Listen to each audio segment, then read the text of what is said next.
नमस्कार, ABP news पर हाजिर हूं मैं रुमाना इसार खान। इस वक्त की बहुत बड़ी खबर आपको बता दें, सुप्रीम कोर्ट से आ रही है। समलैंगिक विवाह को लेकर सुप्रीम कोर्ट ने बड़ा फैसला सुनाया है। समलैंगिक विवाह पर सुप्रीम कोर्ट का बड़ा फैसला, सरकार कमेटी बना सकती है, समलैंगिक विवाह को कानूनी मान्यता नहीं। यह इस वक्त की बड़ी खबर है। समलैंगिक विवाह को कानूनी मान्यता नहीं। समलैंगिक विवाह पर सुप्रीम कोर्ट का बहुत बड़ा फैसला, सरकार कमेटी बना सकती है, यह जरूर सुप्रीम कोर्ट की तरफ से कहा गया है। हम सीधे आपको लेकर चलते हैं। मेरे साथ मेरे सहयोगी निपुण सहगल इस वक्त मौजूद है। निपुण, क्या माना जाए सुप्रीम कोर्ट के फैसले से? क्या गेंद केंद्र के पाले में?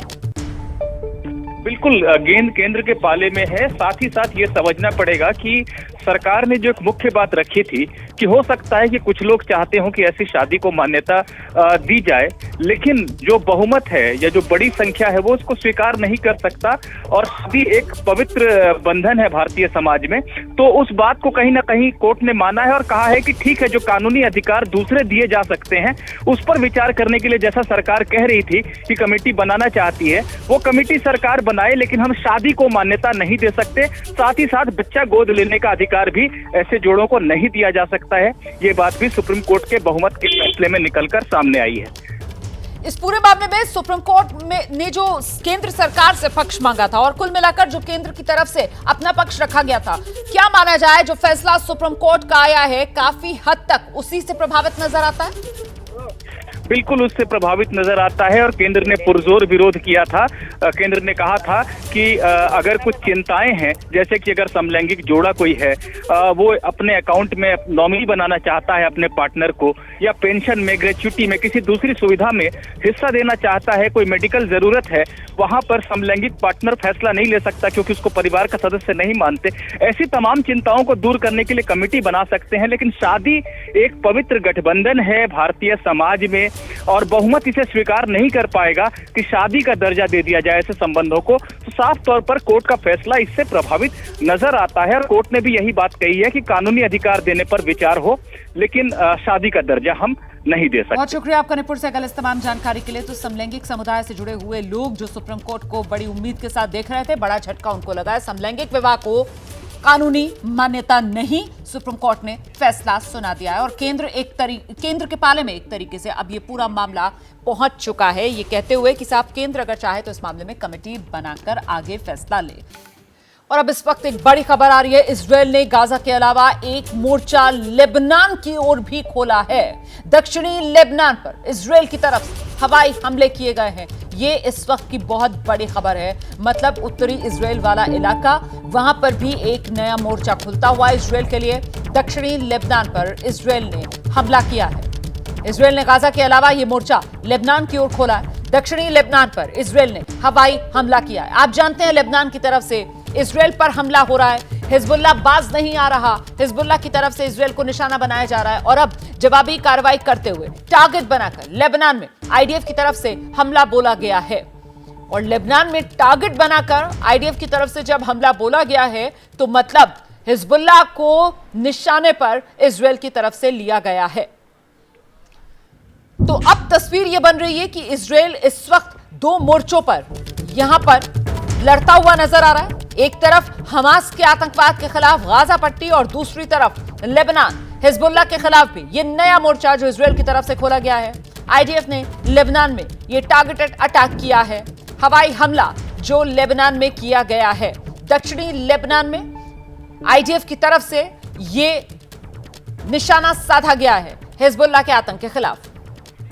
और देखिए 7 अक्टूबर को जब हमास के आतंकवादी इजरायल में घुसे थे, कत्लेआम मचाया था, वो खौफनाक मंजर कैसा था, किस तरह हमास के आतंकवादियों ने इजरायल के लोगों की जान ली। हमास के हमले में एक भारतीय सविता जो बाल बाल बची, सविता ने एबीपी न्यूज संवाददाता अभिषेक उपाध्याय से एक्सक्लूसिव बातचीत में हमास के हमले की जो कहानी सुनाई है वो रोंगटे खड़े कर देने वाली है। सुनिए आप। हमारे साथ में इस समय सविता हैं। सविता ने ये पूरा जो स्थिति है इसको झेला और ये भारत की नागरिक हैं और यहाँ पर काम कर रही हैं इजराइल में। इनसे हम बात करते हैं। पहली बार एक भारतीय महिला बताएगी हमास के इस आतंक की आंखों देखी कहानी। आपका नाम क्या है? मैं सविता हूँ, केरल केरल की हूँ, यहाँ निरोस में काम करती हूँ। निरोस वो जगह है जो गाज़ा बॉर्डर के एकदम नज़दीक है और जहाँ पार्टी हो रही थी रीम उसके नज़दीक है, गाज़ा से 2 किलोमीटर है रक। गाज़ा से 2 किलोमीटर है। क्या अब मुझे बताइए कि उस समय आप वहाँ क्या कर रही थी जब ये अटैक हुआ, आप किस वजह से वहाँ पर थी? हम लोग 2 जन हैं घर में काम करने वाले। मेरा नाइट शिफ्ट ख़त्म हुआ, मैं रेस्ट के लिए जाने वाली थी। अचानक हम लोग सायरन सुनने लगा, हम लोग भागे सेफ्टी रूम में। उसके बाद ऐसे नॉन स्टॉप थे। अच्छा, फिर तो सडनली इनकी बेटी मुझे फ़ोन किया से टेररिस्ट हमारा निरोस में आ गए करके। तो खिड़की दरवाज़ा टाइट होल्ड करने के लिए बोल दिया हमको। जैसे उन्होंने बता दिया हमने किया। टेररिस्ट 4.5 घंटे हमारा घर में थे, कोशिश कर रहे थे अंदर आने के लिए, हम लोग नहीं दिए। आप ये कह रही हैं कि 4.5 घंटे टेररिस्ट कोशिश करते रहे आपके घर के अंदर घुसने की और आप लोग घर में थे? घर में थे। उसके बाद they were shooting and they were hitting the door to open. they English में बात कर रहे थे, दरवाज़ा खोलो, हम लोग बचाने आए हैं करके। तो हमने बेटी से बात किया तो बेटी बताए आर्मी नहीं आए हैं किबुट्स में और पुलिस भी नहीं आए हैं, खोलना मत। देखा उन लोगों को किस यूनिफॉर्म? नो, हम लोग नहीं देखा है उनको। आप शूटिंग की आवाज़ आपके कान में पड़ रही है? क्या हमारा घर पूरा टोटा फाड़ा खोल नहीं, जो कुछ लेके जाना है उन लोग लेके गए हैं, जो कुछ लेके नहीं जा सकते हैं वो तोड़ दिया है पूरा। अक्षर हमको घर नहीं है, वहाँ कुछ भी नहीं है। सब कुछ मोबाइल्स, लैपटॉप्स, मेरा इमरजेंसी बैग में जो पैसा थे, गोल्ड थे, सब कुछ लूट गए। कितनी देर आप टेररिस्टों से घिरी रही वहाँ पर? 4.5 घंटे। इस बीच में आपने कोशिश की कि पुलिस को या मिलिट्री आर्मी को कांटेक्ट कर सकें? We did not call. बेटी कॉल कर रहे थे पुलिस को, आर्मी को कॉल कर रहे थे। they also could not come to the kibbutz. There were so many terrorists, so they also could not come to the kibbutz. They have to save them first, then to come to the kibbutz. हमारा line में और 5 घर हैं, 5वीं घर में सबको लेके गए हैं। some people are killed, some people, rest of them are taken to Gaza. Only our house was saved from our line. आप जहां, आप कह रही हैं कि आप जहां, आपका घर जहां आप थी उसके आसपास से किडनैप किया उन्होंने कई लोग? 5 houses are there in our line. From all the 5 houses they are kidnapped and some of them are killed in the house and they are burned the house. Nothing we have now. Everything they have looted. आप तो बहुत उस समय डरी हुई होंगी, बहुत ही खराब स्थिति होगी। Surely we were afraid, but there was no time for us to be afraid.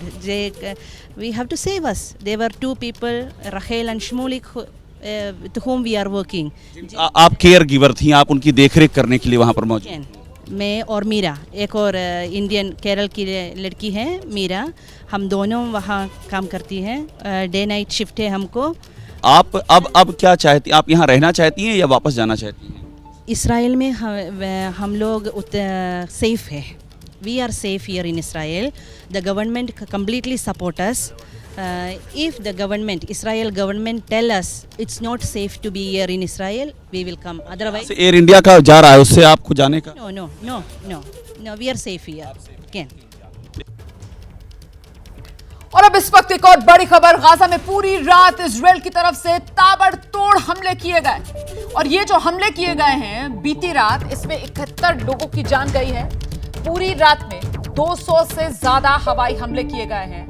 इस हमले में सैकड़ों लोग जख्मी भी हुए हैं। ये इस वक्त की बड़ी खबर है। बीती रात इजराइल की तरफ से गाजा में ताबड़तोड़ हमले जारी रहे, 200 से ज्यादा हमले, जिसमें जानकारी मिल रही है कि 71 से ज्यादा लोगों की जान गई है और कई लोग जख्मी भी हुए हैं। सीधे आपको लेकर चलते हैं, हमारे साथ हमारे सहयोगी अभिषेक उपाध्याय इस वक्त मौजूद हैं युद्ध भूमि ग्राउंड जीरो से। और जरा जानते हैं अभिषेक, आप इस वक्त जिस जगह पर मौजूद हैं वहां पर हालात किस तरीके के नजर आ रहे हैं? देखिए, मैं अश्कलोन के बहुत ही करीब हूं और जहां पर मैं हूं ये एग्जैक्टली गाजा के रास्ता, देखिए मैं आपको रास्ता भी दिखा रहा हूं, यही रास्ता सीधे गाजा की ओर जाता है।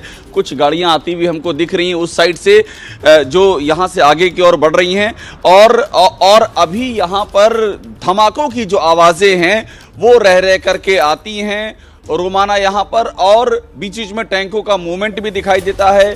सड़कों पर जो मैक्सिमम गाड़ियां जा रही हैं उसमें इजराइल डिफेंस फोर्स के जवान हैं, वो लगातार यहां पर मोर्चेबंदी को और मजबूत कर रहे हैं। कुल मिलाकर के ऐसा लगता है कि पूरा ये रेजिडेंशियल इलाका है जो कि किले में तब्दील हो चुका है। अब इसके आगे आप सोचिए, एश्कलान है, एशदोद है, शेद्रोत है, ये कई सारे किबुत्ज हैं यहाँ पर, जो छोटी छोटी कम्युनिटी होती है, विलेज होती है, इन सबको जैसे मोर्चेबंदी हो गई है।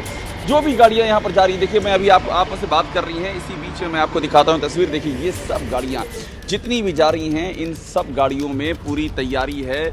जो आगे के लिए ज़रूरी है, जो ईंधन की ज़रूरत है, जो साजो सामान की ज़रूरत है, वो आगे लगातार सप्लाई लाइन को मेंटेन किया जा रहा है। और आप यूँ समझिए सारा कुछ दारोमदार है रोमाना बाइडन के यहाँ आने और उसके बाद किस तरह से चीज़ें पैन आउट होती हैं उस पर है।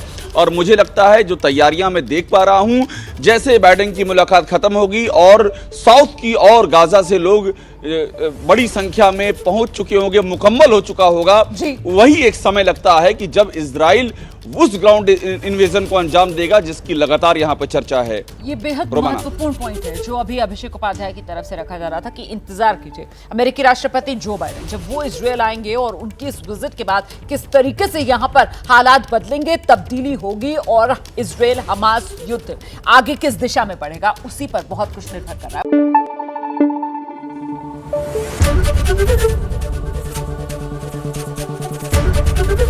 एबीपी न्यूज आपको रखे आगे।